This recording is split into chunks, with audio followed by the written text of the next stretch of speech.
Hello guys, welcome back to the channel.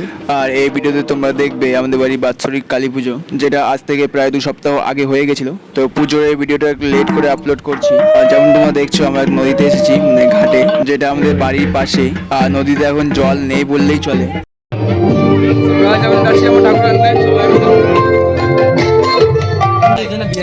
বুঝলি না, তখন দেখাই তো হতো যে আমরা টাটা টাটা, এই যে টাটা দিচ্ছে। তো ফাইনালি গাইস চলে আসছি আমরা আমাদের মায়ের কাছে। আর আজকে এখানেও পুজো আছে, কালী পুজো। এই বৈশাখ মাসে অমাবস্যায় অনেক পুজো হয়।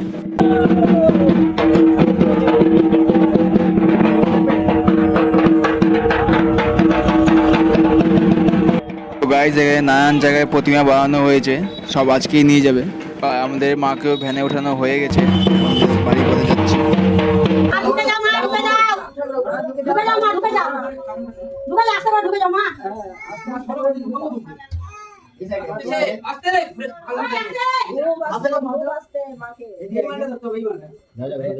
আর এই কয়েকদিন মা ছাড়া মন্দিরটা একদম ফাঁকা ফাঁকা লাগছিল। আর এখন মা এসে এত মন্দিরটা পুরো পরিপূর্ণ হলো।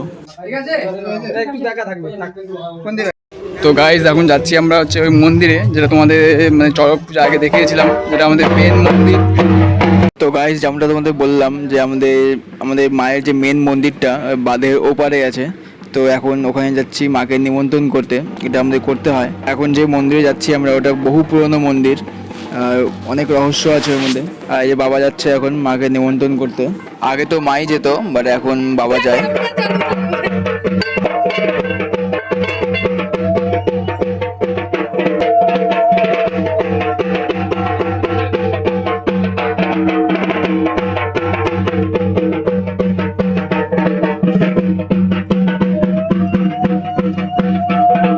এখানে ছোট বড় অনেক মন্দির আছে। এই মন্দিরটা মা শীতলা মন্দির, আর সামনে যে মন্দিরটা দেখছো ওটা হচ্ছে মায়ের মন্দির, মেন মন্দির। আর তার আগে শিবলিঙ্গ আছে, আর ওদিকে আরো মন্দির আছে। এই যে এই মাই আমাদের ওখানে আছে, বাট আমাদের ওখানে যেটা আছে ওটা শ্যামা রূপে। আর এখানে কালো, ওখানে শ্যামা, এটার একটা মানে রিজন আছে, এটা তোমাদের অন্য কোনো ভিডিওতে শেয়ার করবো। আর মায়ের এই রূপটাকে লোহা কালী মাতা বলা হয়। তো ফাইনালি সব থেকে পুজো হয়ে গেছে, এখন বাড়ির উদ্দেশ্যে যাব। আর এখানে বাবার গায়ে মা এসেছিল, মানে যাকে আমরা পাতি ভাষায় বলি যে ভর নেমেছিল। তো আনফর্চুনেটলি সেটা আমি ভিডিও করতে পারিনি। আর তোমাদের যেমনটা আগে বললাম, এই জায়গাটা অনেক বহু পুরনো জায়গা, আর ততটা রহস্যও আছে এই জায়গার মধ্যে। বিশেষ করে এই গাছটা, এখানে একটা বট গাছ আছে, এটা মানে এই জায়গার সম্বন্ধে বলতে গেলে এখন একটা পুরো ভিডিও হয়ে যাবে। আর তোমরা যদি এই রহস্য সম্বন্ধে জানতে চাও, তাহলে এটা নিয়ে একটা অন্য ভিডিও আমি বানিয়ে দেবো, তার জন্য নিচে কমেন্ট করতে হবে।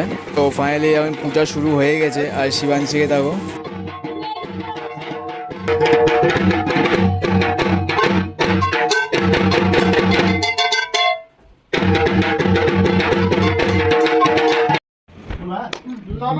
কালী কালী মহাকালী।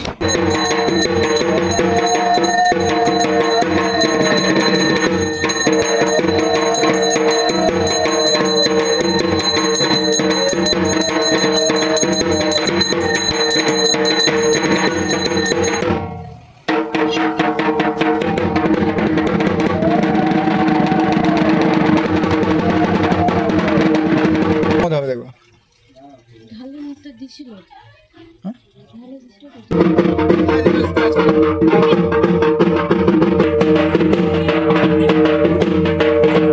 আর এদিকে পুজোর প্রসাদ তৈরি হচ্ছে। এখন এখানে ঘাটি সবজি রান্না করার প্রস্তুতি চলছে, আর সব সবজিগুলো এখানে এদিকে কেটে ধুয়ে রাখা আছে। এদিকেও আছে, কিছুটা ওদিকে আছে। আর অন্য বছরের তুলনায় এবার একটু কম করে প্রসাদের আয়োজন করা হয়েছে। আর একদিকে প্রসাদ রান্না হচ্ছে, তো একদিকে পূজা হচ্ছে, দেখো যজ্ঞ হচ্ছে এখন। আর রাত্রি প্রায় 12:30 বা 1টা বাজে।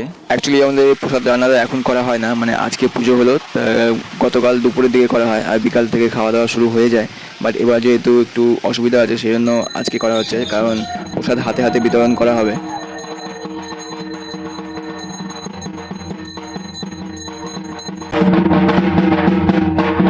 আর এদিকে তরকারি বসানো হয়ে গেছে যেমনটা দেখছো, আর পুজো কমপ্লিট হয়ে গেছে, মন্দিরে গেট লেগে গেছে। আর এখন ধীরে ধীরে আকাশে একটু গর্জন দিচ্ছে, বোধহয় বৃষ্টি হতে পারে।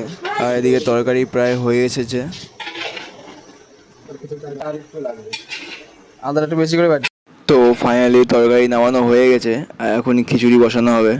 তো এই যে গাইস এখন খিচুড়ি বসানোর প্রস্তুতি চলছে। তো গাইস তরকারি রান্না তো দেখলে, কিন্তু তরকারি যে রান্না করলো তার সম্বন্ধে কিছু বলা হয়নি। অ্যাকচুয়ালি এই কাকুটা প্রতি বছর আমাদের পূজায় থাকে, আর আমাদের বাড়ির পূজায় বা যে কোনো অনুষ্ঠানে প্যান্ডেলের কাজ কাকুটাই করেন, আর বাবার বন্ধুও হয়। সেই জন্য পুজোর মধ্যে প্রতি বছর বাবা কাকুটাকে থাকতে বলে, দুজনে মিলে প্রসাদ রান্না করে। তো এখন খিচুড়ি বসানো হয়ে গেছে, আর বাবাও পুজো সেরে প্রসাদ রান্নায় লেগে পড়েছে। যেমনটা তোমাদের ভিডিওতে কিছুক্ষণ আগে বলছিলাম যে বৃষ্টির সম্ভাবনা আছে, তো বৃষ্টি শুরু হয়ে গেছে। এই দেখতে পাচ্ছ ঝিরিঝিরি বৃষ্টি পড়ছে।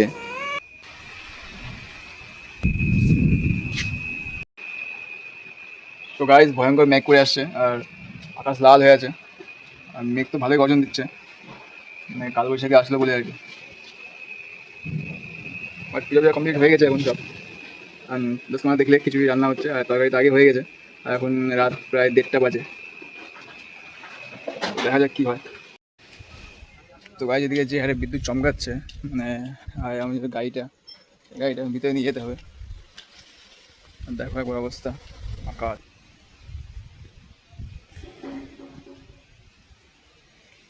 আর এটা হচ্ছে পরের দিন সকালের ভিডিও, আর এখন সকাল 9টা বাজে। আর গতকাল যেহেতু ঘুমোতে দেরি হয়ে গেছিলো, তো সেই জন্য সকালে আজকে দেরি করে ঘুম ভেঙেছে। আর এখানে গান চালানোর জন্য বক্স সেট আপ করা হচ্ছে, গানের আওয়াজ শুনে সবাই প্রসাদ নিতে আসবে।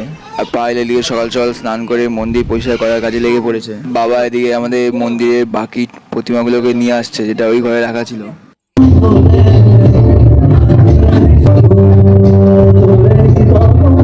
তো থ্যাঙ্কফুলি প্ল্যানটা কাজ করলো, সবাই এখন ধীরে ধীরে প্রসাদ নিতে আসছে, তার সাথে মায়ের দর্শনও করছে। তো গাইস ভিডিওটা এই পর্যন্তই, চেষ্টা করলাম তোমাদেরকে সবটা দেখানোর। যদি ভালো লেগে থাকে তাহলে ভিডিওটা লাইক করো, চ্যানেলটা সাবস্ক্রাইব করো। দেখা হচ্ছে পরের ভিডিওতে, বাই বাই।